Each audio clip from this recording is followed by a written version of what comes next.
Entramos para a última hora do Manhã Informativa com um tema para debate, que é este de violência contra a mulher e a rapariga no âmbito dos 16 dias de ativismo, uma campanha que foi lançada sexta-feira última, 25 de novembro, uma campanha internacional e que em Moçambique pelo menos está a tomar outras proporções. Vamos já conversar sobre este tema com a doutora Anzira de Deus, que é a diretora executiva de Fórum Mulher. Muito obrigada por estar aqui conosco, doutora Anzira. Para o nosso país, o que significa esta campanha de 16 dias de ativismo? Eu sei que já faz 31 anos desta campanha, não sei quando é que Moçambique começou a assumir essa campanha, mas já há alguma mudança quando olhamos para os casos de violência contra a mulher e a rapariga? Obrigada, Isabel, e bom dia a todos os telespectadores. De facto, nós começamos dia 25 de novembro o lançamento da campanha 16 dias de ativismo pelo fim da violência contra as mulheres e raparigas. Esta campanha termina dia 10 de dezembro. Campanha global e todos os países são chamados a realizar ações, intervenções, denunciando a violência contra as mulheres e raparigas e todo tipo de violência baseada no género. Moçambique aderiu já desde o início de termos este Estado aberto, democrático, né, em que as organizações da sociedade civil pudessem intervir, participar. Então, nós temos estado também a realizar esta campanha e foi sob a aura desta campanha também que nós realizamos várias ações para exigir uma lei que pudesse pôr fim à violência contra as mulheres. Em 2009, tivemos a Lei 29/2009 aprovada e antes desta lei ser aprovada, ao longo dos anos anteriores, íamos fazendo ações para dizer basta. Basta de violência machista, patriarcal, basta de uma cultura que põe em perigo os nossos direitos humanos. E no caso de Moçambique, em particular, também temos a questão das uniões prematuras, que era entendido e é entendido como algo bom, né, para a nossa sociedade, mas é contraditório a toda a implementação dos direitos humanos e também com a Constituição. E acabou também sendo aprovada a lei em 2019. Portanto, nós, neste contexto dos 16 dias, estamos mais uma vez a chamar a atenção que a violência é pandémica também, né? Não é só Covid que é uma pandemia. A violência já está a tornar-se uma pandemia. Ligamos a televisão para aqueles canais, aqueles que conseguem reportar e estão a fazer a sua parte muito bem, é preciso saudar, porque é preciso trazer ao de cima. E encontramos este caso, que a jovem Xixi foi violada, outra jovem foi violada e assassinada. Já na semana passada, ou 2 semanas, ouvimos o caso da jovem Dércia, que foi violada e morta. Portanto, o feminicídio que pertencia, por sinal, à corporação, era da polícia. Imagina. Então, é um sinal também que este machismo dá, né? De que até uma mulher das Forças Armadas ou uma mulher nesta posição, nós podemos pôr fim à sua vida. Mas, diretora, com tudo isto que falou, destas leis todas que foram aprovadas, eu sei que os gabinetes de atendimento também foram reforçados, houve uma série de formação para a própria polícia, para os órgãos de justiça, ainda assim continuamos a assistir de forma assustadora, sobretudo aqui que falou sobre a violação sexual. Isto está arrepiante, porque chegam-nos de todo o país, todos os jornais, se não abrem com isto, em algum momento da sua reportagem há casos de violação sexual. O que é que está a falhar? Está a falhar, no meu ponto de vista, a maior sensibilização e educação para a não violência, que dá a perceber que tenta-se normalizar. É normal, eu quero punir uma mulher e eu posso punir desta forma. É o que eu posso também usar e abusar do corpo da mulher como se fosse um objeto. Isto é que está a acontecer. É como se a mulher não existisse como um sujeito de direito.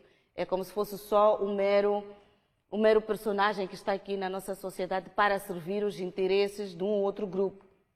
Isto é que acontece muitas vezes, porque quando a mulher questiona ou quer intervir, é levantada esta fala, mas quem te disse que tu podes? Aqui quem manda sou eu é que sou o homem. As necessidades masculinas são colocadas em primazia do que as necessidades das mulheres, contradizendo todo o discurso de igualdade, de exercício de direito entre homens e mulheres.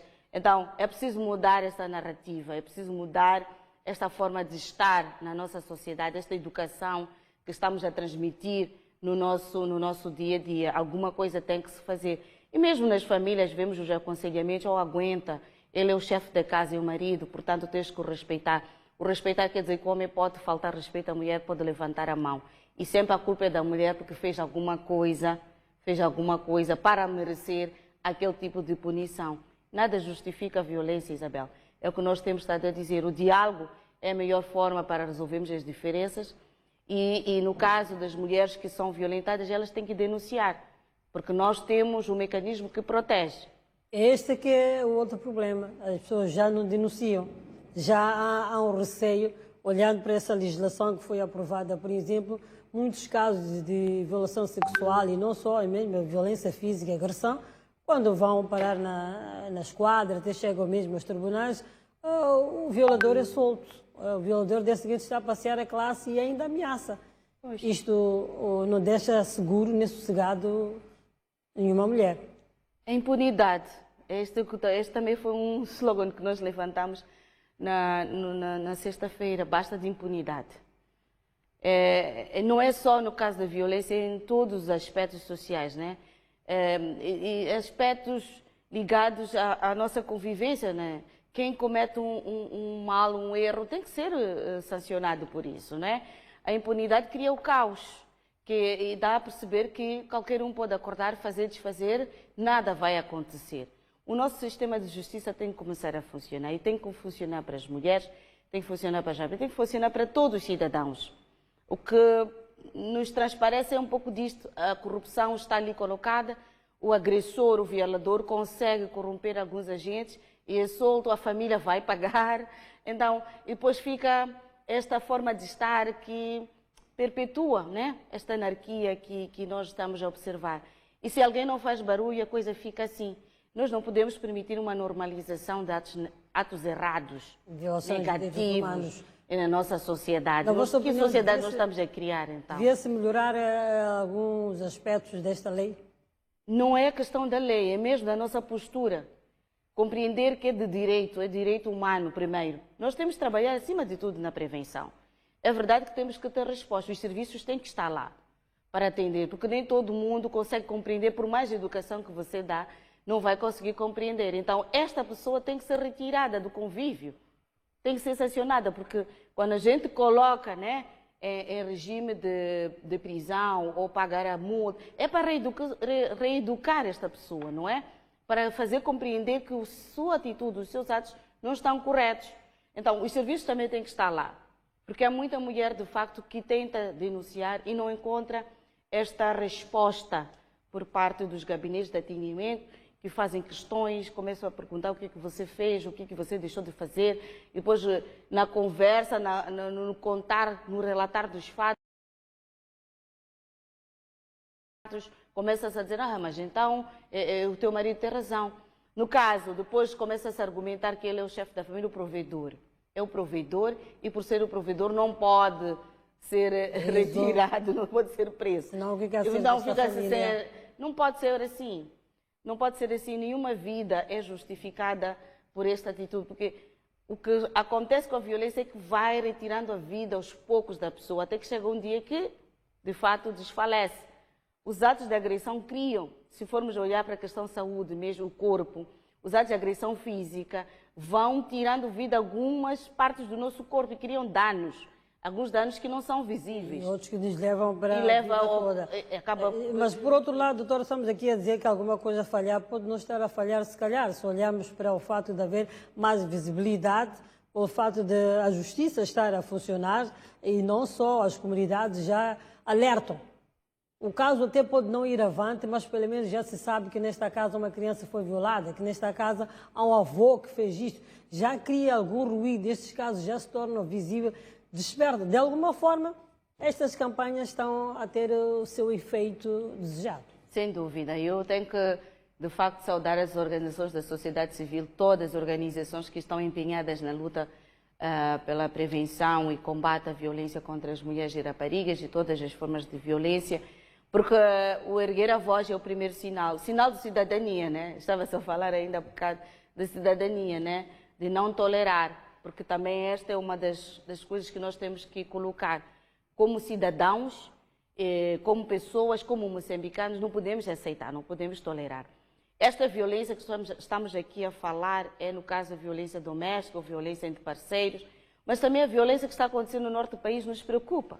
Nós não podemos viver com a violência como se fosse uma companheira que está ali no dia a dia e estamos bem assim. Nós temos que nos indignar.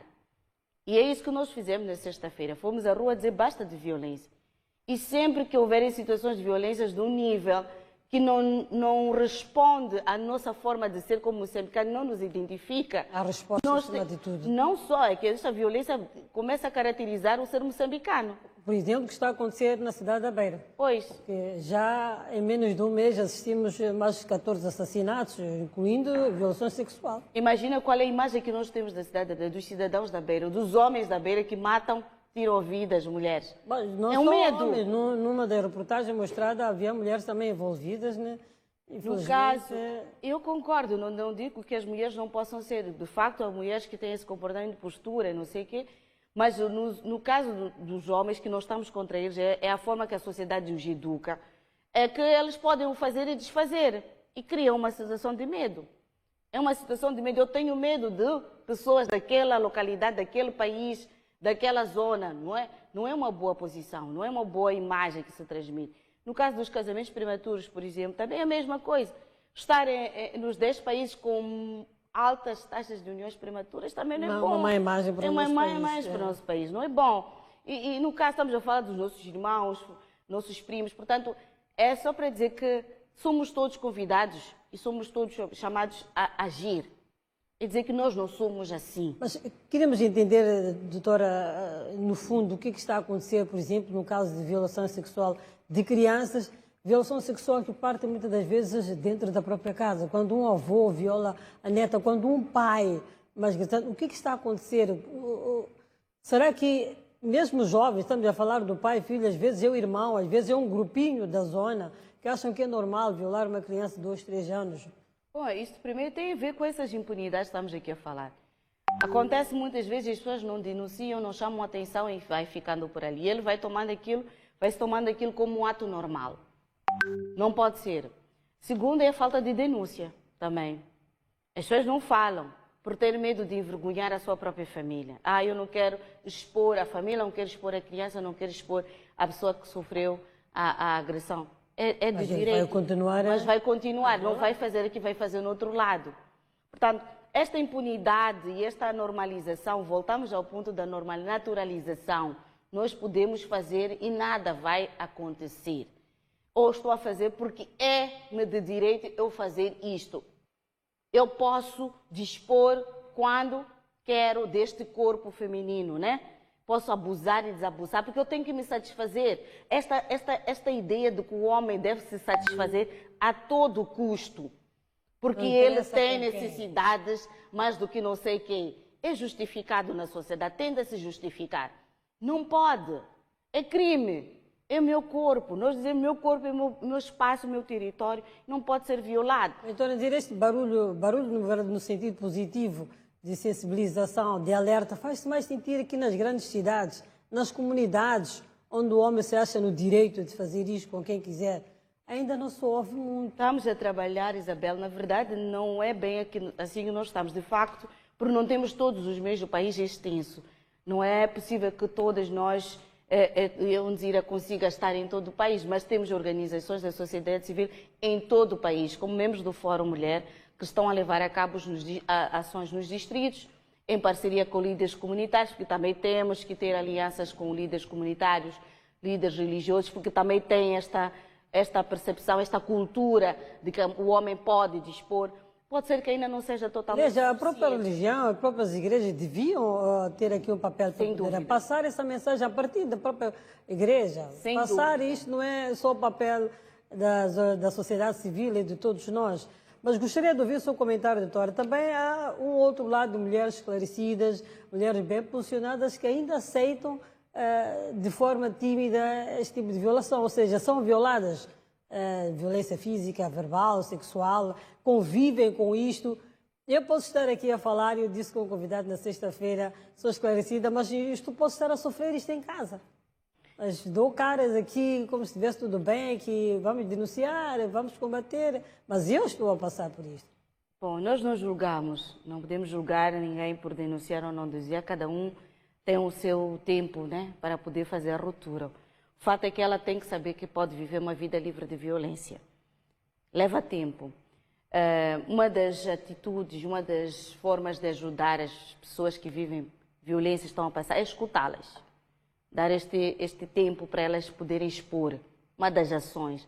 Nestes 16 dias nós temos que ouvir. É importante também esclarecer que aparecem esses casos. Sim, aparecem muitos casos. Procuram por detrás. Não tem classe social. Uma coisa, queria falar consigo. Tu ficas espantada, mas tu estás todos os dias comigo nesta luta e... Acontece. A pessoa tem que levar o seu tempo a perceber que não é normal o que está a viver. Nós não podemos pressionar, só podemos aconselhar a sair de uma relação tóxica, uma relação violenta como aquela que está a passar.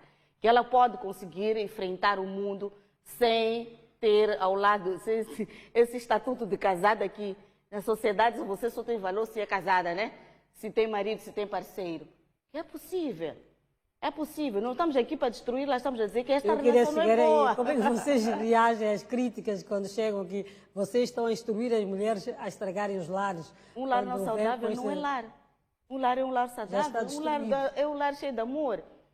Porque aquilo que está acontecendo é que os filhos estão a aprender que aquilo é a forma de estar e não é correto, não é verdade. Um lar saudável é um lar que tem amor, tem respeito, tem empatia, não é? As pessoas dialogam sobre suas diferenças. Então, sim, a violência não tem classe, não tem raça, não tem área geográfica, está a acontecer em todo o mundo, em todo o país, mas em Moçambique não pode querer acomodar-se, no caso, não pode querer acomodar-se porque existem países que estão piores que Moçambique, nem por isso, nem infelizmente, Moçambique não está melhor que ninguém, né? Não está. Para fechar, esses 10 dias, o que vai acontecer de concreto? Já sei que aconteceu a marcha, como pontapé de saída, na sexta-feira, mas ao longo dos dias, quais são as ações que a sociedade civil vai levar a cabo? Bom, vamos ter uma série de eventos, porque a luta pelo fim da violência não é só marchando, nós marchamos para gritar alto e todo mundo ouvir que nós estamos a dizer basta de violência, não queremos mais impunidade, queremos serviços de atendimento como deve ser, queremos uma educação pró-direitos humanos, não queremos nenhuma cultura que nos tire esse direito. Vamos ter conferências, por exemplo, amanhã vai arrancar uma conferência em Cabo Delgado sobre mulheres, paz e segurança, em Pemba. Vão acontecer workshops, vão acontecer debates, vamos ter artistas também a fazer pinturas de murais, com cores talvez coloridas, para dizer, ok, nós queremos isto, este é o mundo que nós queremos, né? Um mundo diferente. Portanto, tem uma série de atividades que estarão a decorrer, eu não tenho aqui todo o calendário, mas teremos muitos. Estar aqui também é uma forma de participar nos 16 dias e também queríamos convidar os órgãos de comunicação social a tomarem ação nestes 16 dias de ativismo. Já tomamos com estas denúncias. E como é que olha para o envolvimento do governo também? Já está, pelo menos eu sei que já assumiu estes 16 dias de ativismo. Algumas partes do país foi mesmo lançado pelo próprio governo. Desta campanha. Sim, o governo está na dianteira no lançamento. Na sexta-feira foi lançado no distrito da Moamba. O ano passado, por exemplo, foi em Magude. Então, nestes últimos anos, está-se a fazer um esforço de ir aos distritos, principalmente aqueles que... Onde há mais focos. Há mais focos de violência e taxas elevadas de violência. Então, sexta-feira foi em Moamba, mas em todo o país o governo esteve envolvido no lançamento, em articulação direta com a sociedade civil. E pronto, vamos trabalhar, a luta continua, o país é de todos nós, né? Não é só os 16 dias, é para todo o ano. Todo ano. Queremos ouvir, dizer a Deus na próxima campanha que os casos reduziram e muito. Gostaríamos muito de ouvir isso. Muito obrigado e um bom trabalho. Obrigada. Seguimos com outras matérias. O distrito de